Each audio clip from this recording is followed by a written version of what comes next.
This is the most complete, straightforward accounting of the advertising planning process I have read, and I have read many. There's very little fluff and filler in this book, just direct explanation, useful references to further readings, and brief yet effective case examples. The role of the planner is defined not only by the insights and strategic direction they bring to the advertising process, but by the value they bring in coordinating creative teams and linking the worlds of management and creative. We will touch on the three most prominent aspects of the planning process: strategy development research, creative briefing, and creative development research. We will conclude our discussion with a brief look at the broadening scope of planning, touching on its relationship with the broader marketing and sales environment, as well as planning applications in public relations and packaging. The role for advertising has to find the middle ground. It has to both draw from the marketing plan and look ahead to the creative brief. This dual-facing perspective is why the definition of the planner function has evolved over the last 10 to 12 years from account planning to strategic planning. The marketing landscape is too complex and too integrated to develop advertising solutions in isolated silos. The effective planner will not only be able to identify, but also execute a marketing strategy from a wide variety of angles, effectively using any tool in the Marcom toolkit. A sound strategy is not only a collection of individual media and executions, but the cumulative effect of the strategy must be greater than the sum of the parts.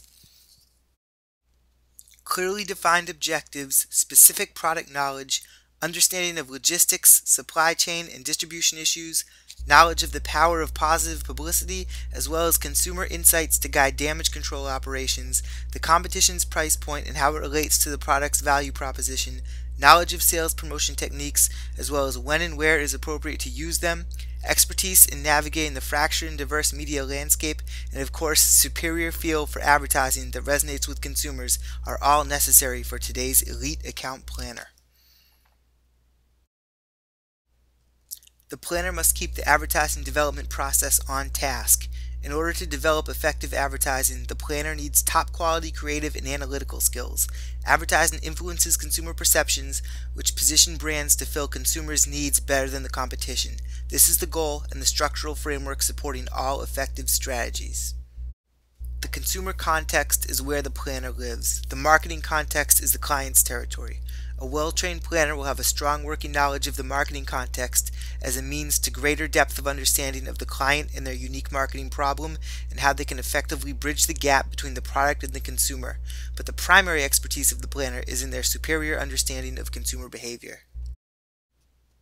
Above the dotted line, we see the brand's business situation. Below the dotted line, we see the consumer and their relationship with the brand, seen through the lens of the brand's advertising. It is the planner's job to have supreme knowledge of both the business and consumer context and ultimately develop advertising that will unite the consumer and brand at the cash register. This edition was published in 1997 and is still relevant today. A perfect example is of the necessity of the account planner to have their pulse on trends as they are shaping. It's very easy for account planners to think that this instinct for the future that is so celebrated in the industry should manifest itself in trend spotting and micro trends. But although that is the sexy aspect of planning, the ability to really be ahead of the curve in identifying macro trends and relevant business reasons for advertising is what separates the elite planners from the pack. The role for advertising must indicate three things: what we wish to achieve, how we wish to achieve it, and who our target audience is. This is the planning cycle, beginning with the development of a cohesive advertising strategy backed by intelligent research which guides direction of the creative brief, in turn producing a recommendation for an advertising idea. Evaluate, measure, repeat as necessary. What is the consumer's perception of what a brand does in the marketplace? What does the client think of what the brand does? Is there any incongruity between the two? If so, where? Why is this happening? It is your job as a planner to investigate the root cause of the misperception and develop a research-backed program to get the brand to where the consumer thinks it should be. Clear hypothesis development is the planner's first step toward the truth. Different kinds of research take place at appropriate places in the planning cycle. Consumer research guides strategy development. Strategy research guides the brief. Creative development research ensures the validity of the brief in the consumer context, and quantitative tracking research monitors the effectiveness of the advertising. The most notable function of the account planner, and in many minds the measure of the account planner's worth, lies in their ability to write effective and inspiring creative briefs. The creative brief is a document delineating the brand's current marketing issue, drawing on research conducted and gathered by the planner for the use of the creative team to develop an effective advertising solution. Traditionally, a copywriter and art director, although in recent years new hybrid variations are increasingly being used, such as planner copywriter. In addition to the creative team, the client receives a copy of the brief as well as the media planner. Clients should always approve briefs. As a planner, you have an opportunity to represent the face of the creative arm of the agency. Believe in your insights and communicate them effectively to the client. Clients vary on their preferences with regard to creative briefs. Some want formal documents, others may even want a copy with the creative's notes. Solid client relationships are built on a foundation of mutual respect. The lines of communication between the agency and client should always be open.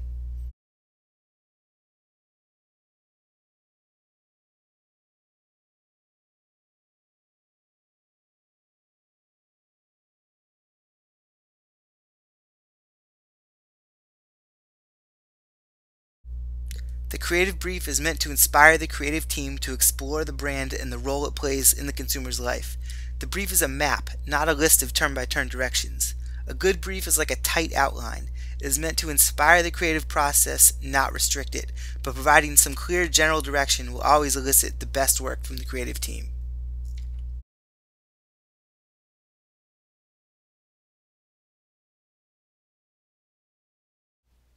There are 3 rules to live by when it comes to creative briefing. Be clear, get to the point, and really listen to questions and feedback from your audience. I cannot stress how important it is for the planner and the creative team to be on the same page. Effective execution of the creative strategy depends on it. Briefing can be done in the office or in the field. If you need to take the team off-site to have them experience the brand, then by all means do that. Don't waste your creative's time though. If you can effectively brief the team in the meeting room, do it there. Creativity and productivity must be equally respected in the advertising development process. This is where the diversity of skills really is on display for the effective planner. Being able to talk marketing strategy with clients and advertising ideas with a creative team with an equally high level of acumen is a necessary skill. Do not clutter the briefing with extraneous information. Get to the point and explain what is really going on. A trigger word is that one part of the brief that sticks with the creatives and inspires their advertising idea. There could potentially be a few trigger words in the briefing, all of which are considered to be on strategy, but there will only be one that will inspire the execution. Feed your creatives. Give them that golden nugget.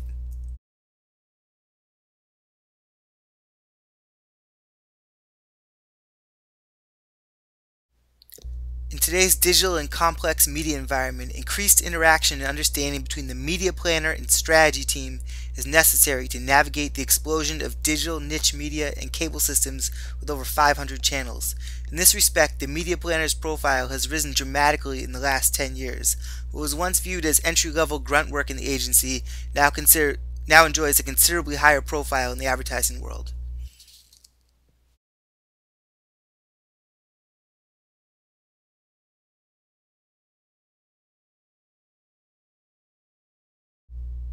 Even the largest of the trees all start out as a single seed. Likewise, the biggest of the big ideas have a firm basis in consistent, high-quality research.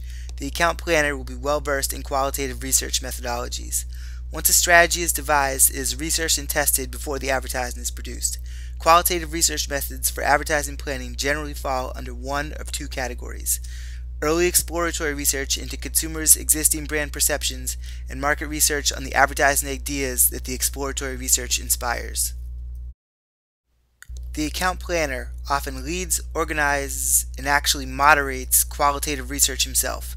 Some agencies with larger budgets will employ professional qualitative research moderators for this task, but many agencies do not have the funds or inclination to invest to this level.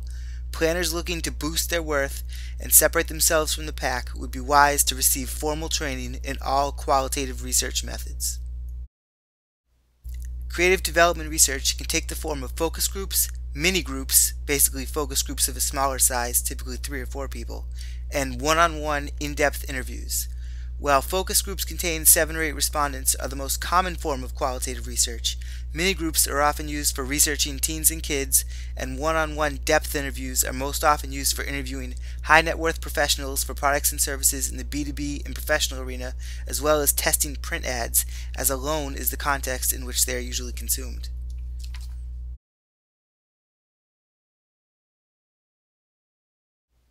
While qualitative research is generally used to gather consumer insights, quantitative research is used to gauge people's reactions to finished advertising before it is ran, to get a feel of what the consumer response to a finished ad might be. Quantitative research is considered evaluative as opposed to developmental. The two categories of quantitative research most often used in advertising are persuasion research and impact research. Persuasion research typically involves consumers watching programs containing ads and then evaluating their attitudes toward the advertised brands. Impact research typically consists of consumers watching only strings of ads separated from the programming.